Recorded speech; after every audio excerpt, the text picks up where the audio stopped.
இந்து முன்னணி மாநில தலைவர் கடேஸ்வரா சுப்பிரமணியம் விநாயகர் சதுர்த்தி குறித்து செய்தியாளர் சந்திப்பு.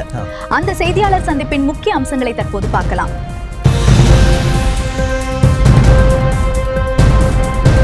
விநாயகர் சதுர்த்தி போன ஆண்டு 1.5 லட்சம் இடங்கள்ல விநாயகர் வச்சிருந்தாங்க. இந்த ஆண்டு அதை விட அதிகம் ஆகும்னு நினைக்கிறோம். சின்ன சின்ன பிள்ளையார்கள்லாம் கிட்டத்தட்ட 15 லட்சம் இடங்கள்ல போன தடவை வச்சிருந்தாங்க.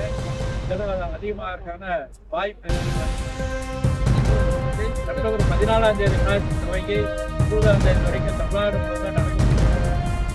இந்த ஆண்டினுடைய தலைப்பு தமிழர் பண்பாடும் சனாதன இந்து மதமும் ஒன்றே அப்படிங்கிற தலைப்புல பல்வேறு நிகழ்ச்சிகள் கிடைக்கிறது.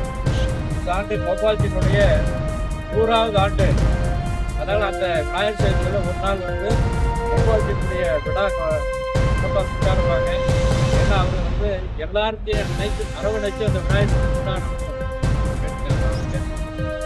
ஜாதி வேறுபாடு இல்லாமல் நிகழ்ச்சி நடத்திருக்காங்க.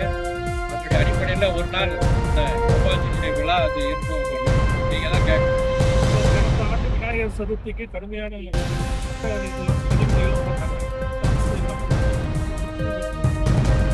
அரசு என்ன பதவியேற்கும் போதே